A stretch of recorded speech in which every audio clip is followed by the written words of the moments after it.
Hi guys, another day, another vlog. So for today's video, happy cell celebration. Every last Sunday of the month nga ginaganap ang cell celebration, kung saan dito nga ina-announce ang best cell leader at best cell host. Siyempre, hindi lang naman ginagawa ang cell group. Binibigyan din ito ng time at effort para talaga maganap ang cell group. At lalong-lalo na sa mga member nito para kahit papaano ay meron din silang matutunan. At bilang reward nga ay kailangan din natin bigyan sila ng award. Every month nga pala ay ginagawa itong award sa cell host at saka sa cell leader. This month lang naman ito, pero kung hindi ikaw naging best cell leader at best cell host ay bumawi ka next month. Every month lang naman ginagawa yung mga ganito, kaya kailangan talaga pagbutihin natin para maging best din tayo. Hindi lang para sa sarili natin, para rin sa mga member natin, o diba? Masaya naman talaga pag meron tayong cell group sa ating taanan. Hindi lang naman tayo matututo dito, kundi magkakaroon pa tayo ng bonding para sa isa't isa, lalo na sa isang pamilya. At kung saan meron din tayo dito pwede magkamustahan at saka magchika-chika ng mga bagay. Siyempre, at kung may mga tanong din tayo na hindi rin natin naiintindihan, sila din yung magbibigay sa atin ng paliwanag. Nang sa ganon ay magkaroon din tayo ng konting kaalaman. Kung maraming tao kapag regular Sunday, mas maraming tao kapag cell celebration. Kasi nga dito nga papasok ang ating mga invited at mga VIP. Kaya naman nakakatuwa dahil sobrang daming tao talaga ngayon. Siyempre, para rin tayo may matutunan at meron din tayong matutunan nga about nga kay Lord. Kaya naman tara, samahan nyo kami dito makijoy at makisaya sa ating happy cell celebration. Kaya tara, samahan nyo kami.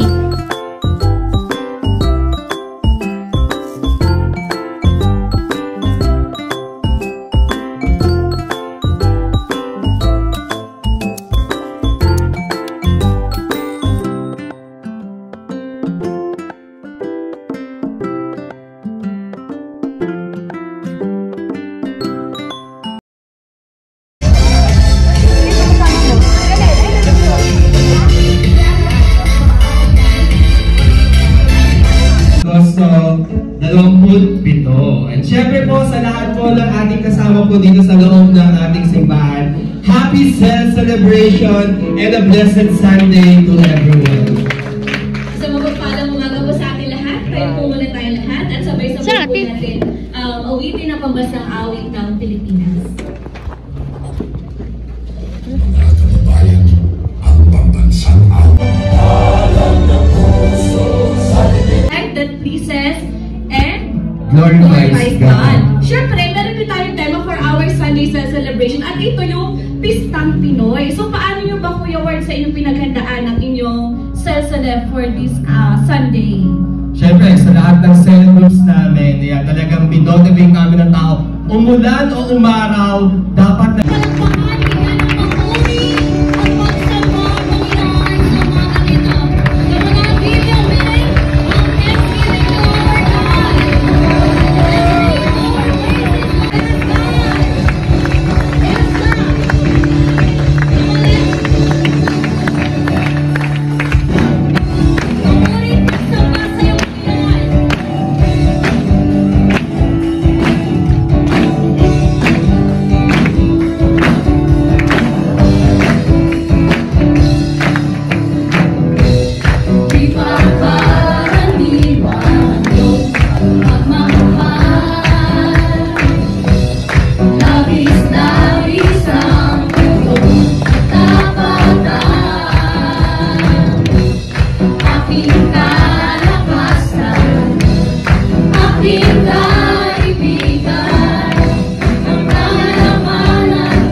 to welcome and acknowledge po, of course, ang lahat ng mga first-timers po na nakasama natin ngayong umagang ito. Narito ang mga pangalan naman nag-invite, si Janelle, si Tita Margie, si Pastor Andy Mar, si Kim, maging si Anderson. Pag tinawag ko po ang inyong pangalan, kayo lamang po ay tatayo. Ayan, siguro po welcome po natin ang mauna si Ate Rowena Madrinian.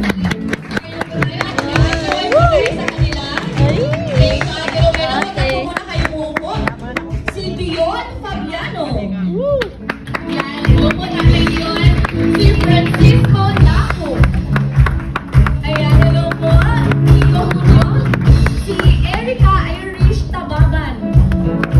Hi, Erica. Magandang umaga. At kay Cornel John Bulan. Yan. Christian Molino, ano pong ating sasabihin sa kanila? God bless you. Makakaupo na po kayo. Yan, welcome po at happy po kami na makasama kayo this morning. And we welcome you to the Christian Molino family. Siguro po sa punta po ito, ibibigay ko muna kay Pastor to welcome po our speaker po for this morning. Sige po, palakpakan po natin mula si Pastor Andy Marcos.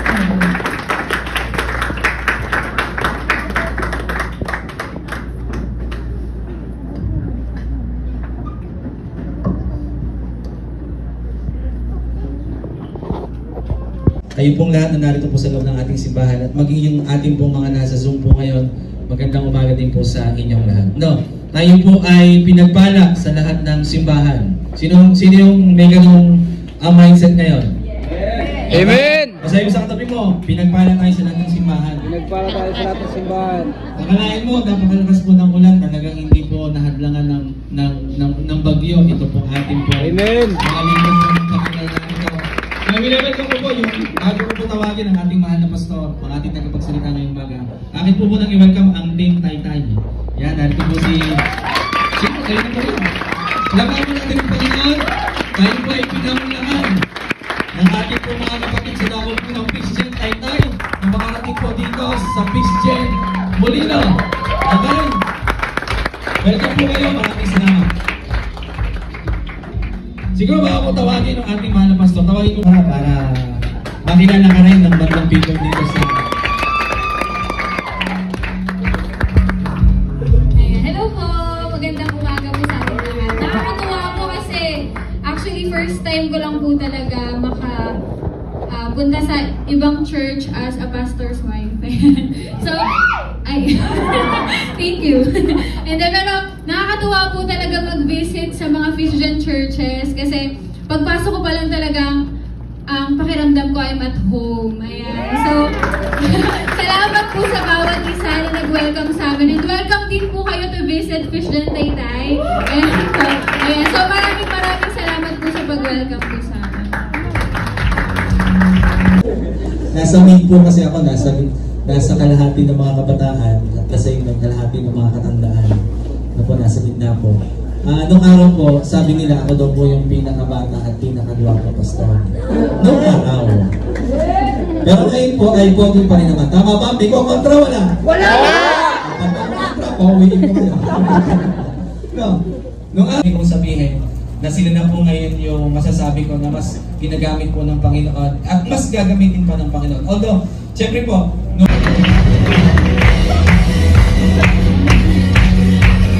Pinagpala nga rin po sa bawat isa sa atin. So muli, gusto ko na pasalamatan ng ating pastor ng Molino, of course. Pastor Diwan, Pastor Robert, for this opportunity. And I think 3 months ago ba? 3 months ago, we invited them. Yan, damang puso ng bawat isa amin, ito po yung maging matabang lupa na pagtatamnan na yung salita na hindi maaagaw ng kaaway o anumang klase ng gawa ng kaaway Panginoon pagsubok. Kundi Lord, tutubo, mamumunga, at lalago sa mga. Salamat sa iyong salita sa pangalan ni Jesus. Amen. Hindi na makita po natin mga batid that this was a time, no? Ang ganda po nung start, yung pinasa ko sa inyong verse. Sabi doon, napakaraming mga disipulo ni Kristo ang nagsiyalisan. And let's go back to the context. Paano nangyari yun? Paano humantong doon sa pagkakataon na dumating tong punto na to? Lord, ayaw na namin. No? We're gonna back out.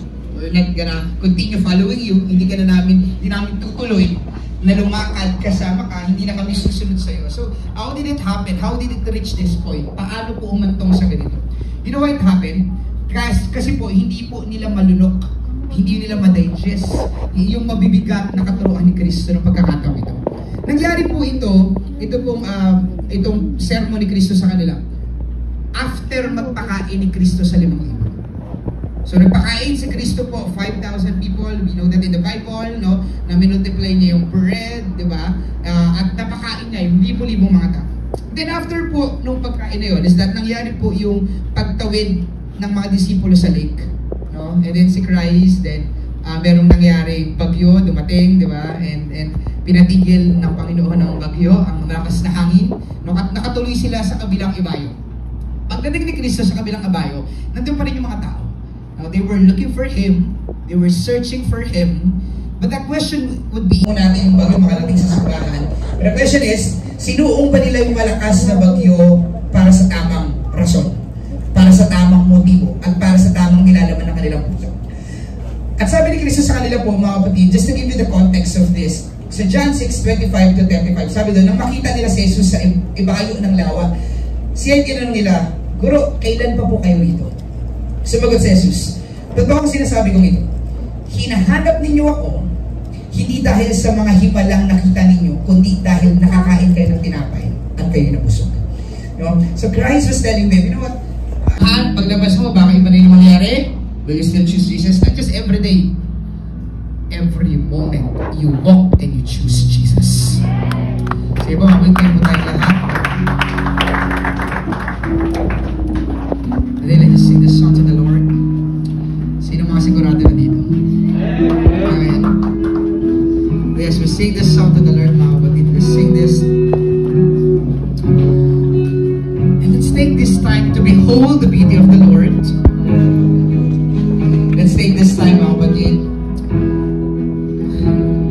I had a lot of struggles. And sometimes ako-question mo na yung faith mo. Ako-question mo na si Lord. Hindi ka naman parang ayaw mo na maglingkod, napapagod ka na, napipressure ka na, and all of that. But now today I hope na hayaan mo Diyos kausapin ang puso. Lord, I want to see that you are enough in my life. Refresh my soul. Because today I'm going to decide once again. Come on, listen to the Lord. Christ is my reward.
Si Madrinya Noruela, pinapakan po natin ang Panginoon sa Noruela. Fabiano Dion, Laco Francisco, Tababan Erica, Bulan Cornel, Tabayan Andre, Ignacio Allen, Cortez Prince, at Japay Micaela. Back to church po si Japay. Okay. Yan. Sige po, pinapakan po natin ang Panginoon.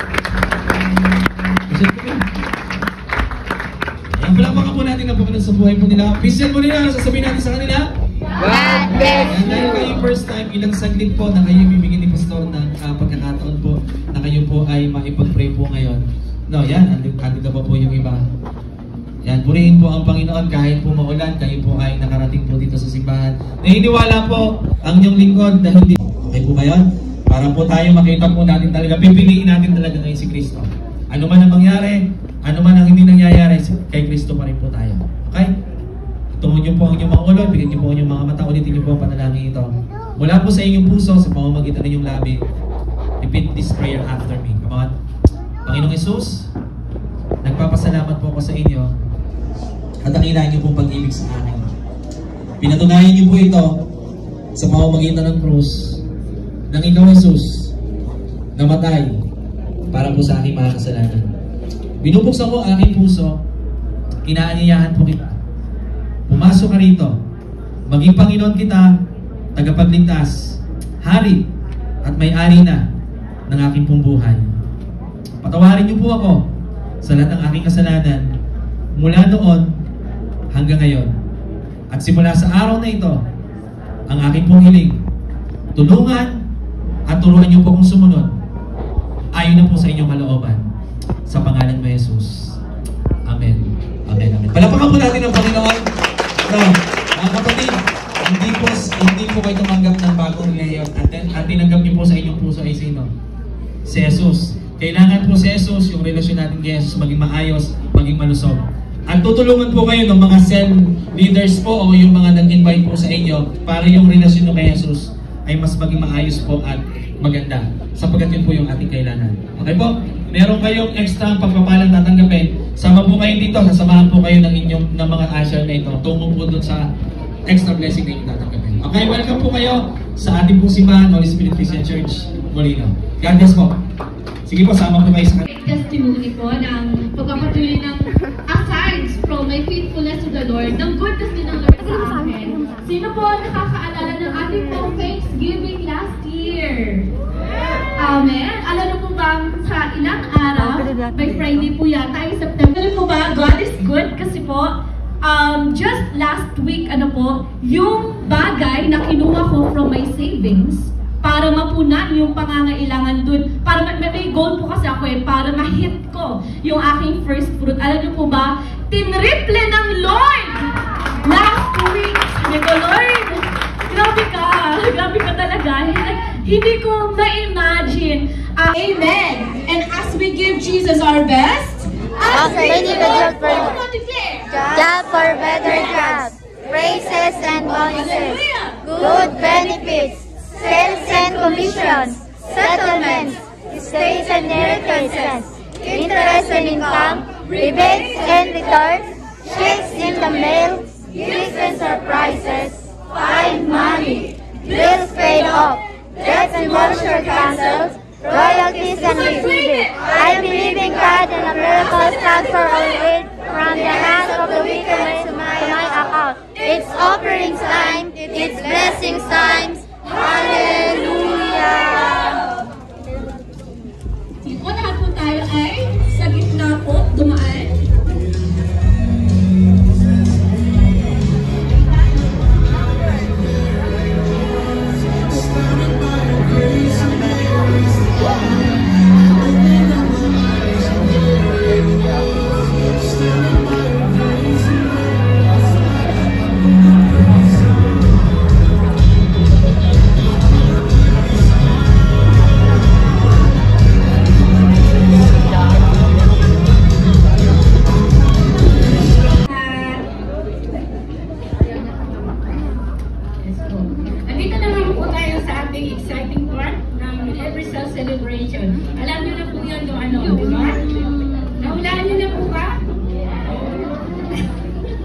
Magre-reward po kami sa mga masisipag ng mga cell hosts at saka cell leaders natin.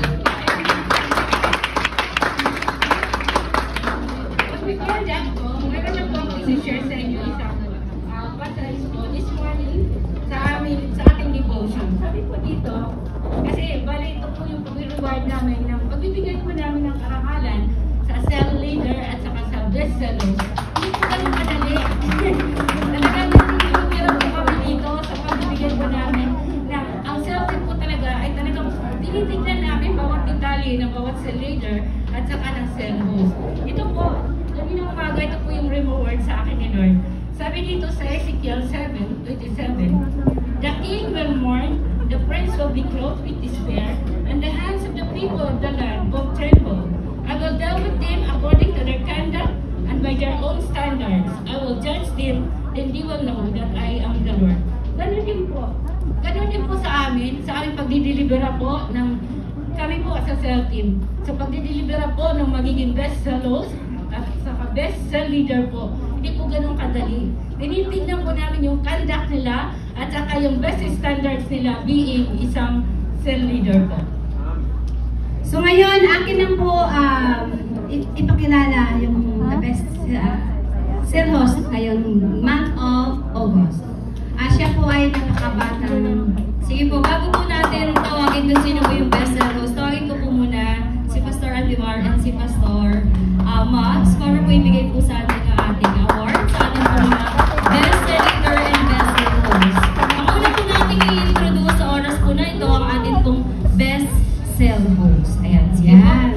Ang ating best cell host ngayong month of August ay siya po ay napakabatang na cell host. Masipag at talagang nag-aalala siya sa kanyang leader paggawain ng cell group. Akin pong tatawagin ang ating best cell host ngayong month of August ay walang ibang kundi si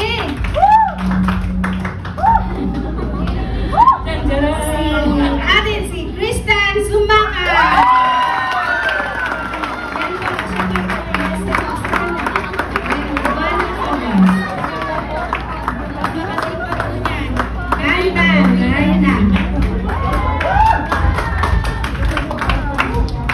Ayan, tinatawag ko po si Kristan.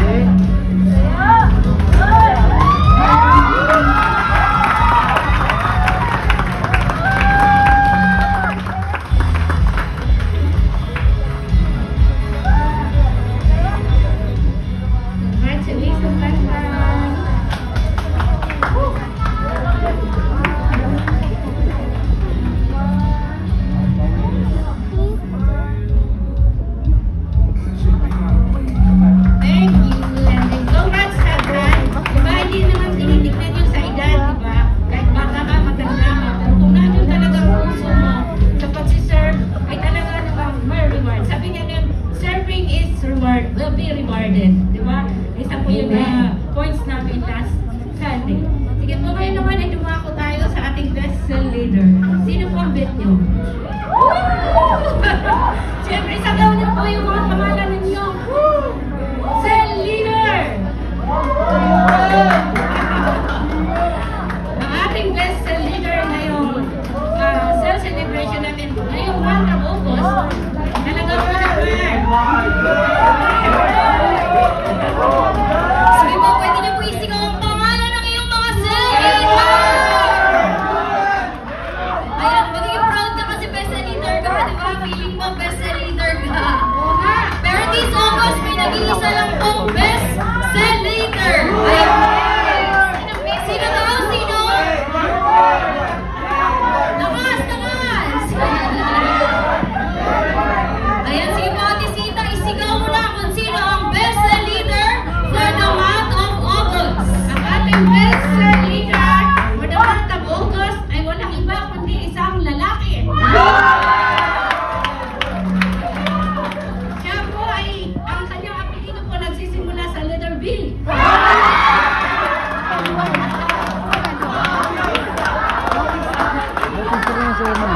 Butis rin si Eman. Si Emmanuel.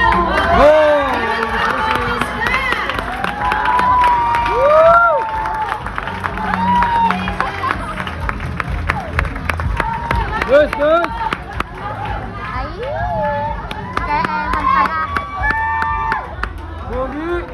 Umasa yung isang bautista dyan, no? Umasa siya. Tsaka yung isang bias dyan na lalaki doon.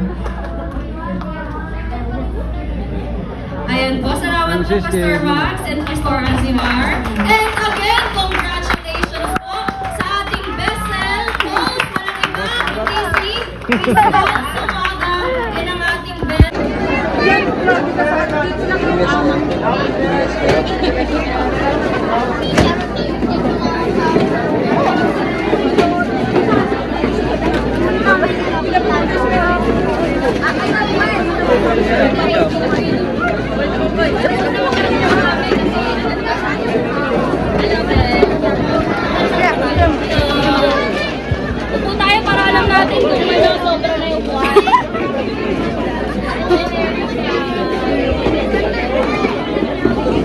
Dah.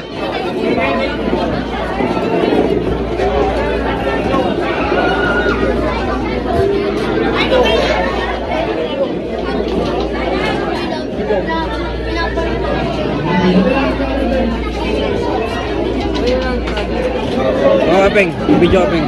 Para bilamis.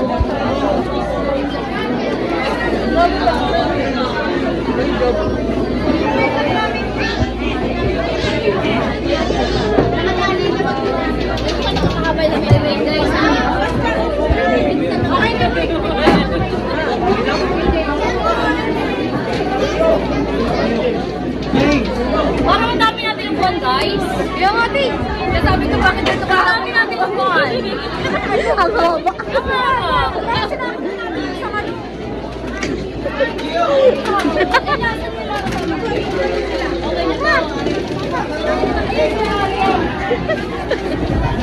Oh, ayos na. Set up, set up. Teka lang, tignan natin yung mga ulam. Yun. Ito na yung mga pagkain. Kinukuha ni Jaja yung pagkain. Ito lang kuha sila. Kimberly, set up na.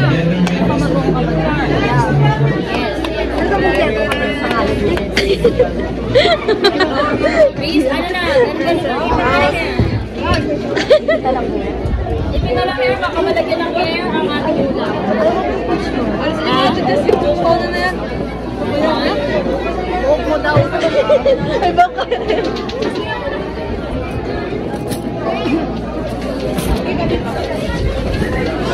Nagyan mo na muna, be, habang natin natin. May paper plate din kami dinala, pero ang giniling, Boyet, giniling, meron. Ang giniling na itlog at giniling na ulam na nilagyan ng sarsa, pang-bata muna ha. Naubos muna natin sa kanila. Pag may natira, sa kanila tayo mga matatanda. Alam mo na paano mag-serve. Bukunin ko lang. Hindi maganda.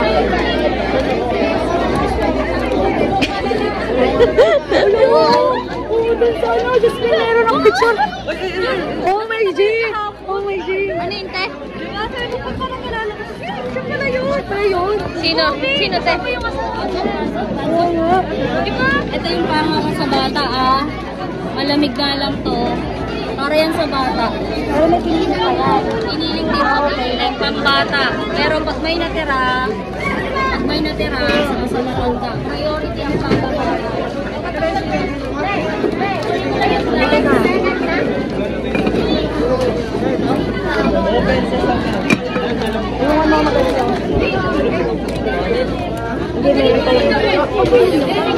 Ayaw mo pa inapag yan.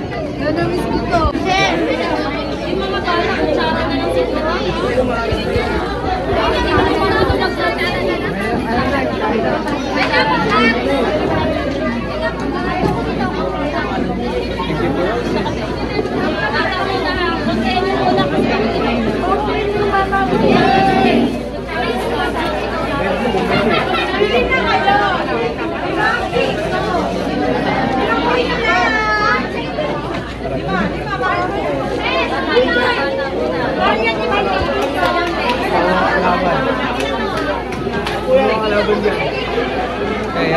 Kaya kasama siya ni Pastor Max.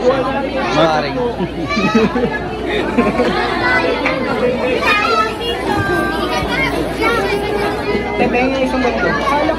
Bigayin ka nun, laki pa naman ang katawan.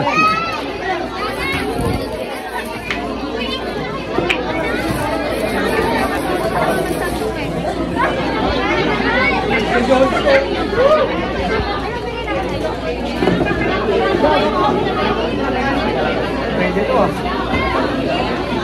Pwede to ah.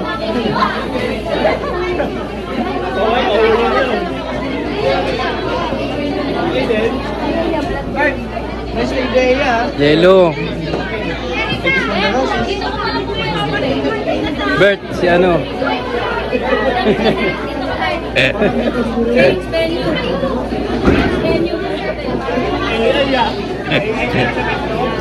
Kakagulo na po sa mga niluto at inihanda.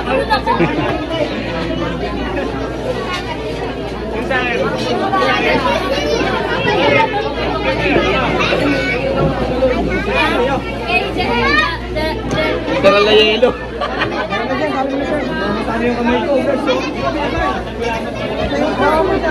Di, ano natin? Yeah.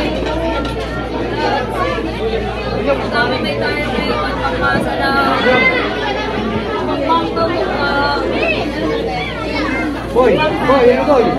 Boy, boy. Pagpangkamukha, lahat naman meron. Ito.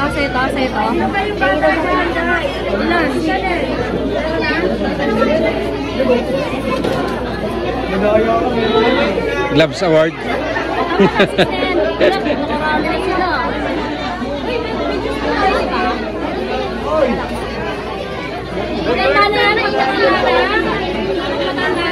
Okay, go sa isda, go sa talong, go sa lahi.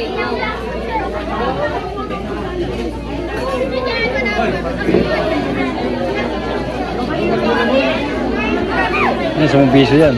Ha? Sa mga piso yan.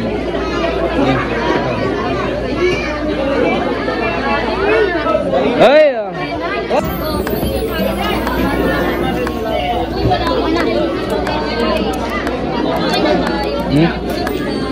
Okay na?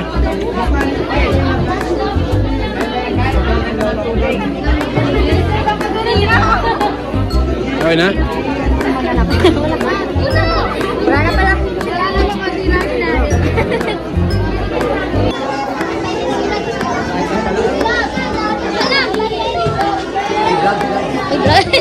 Ay,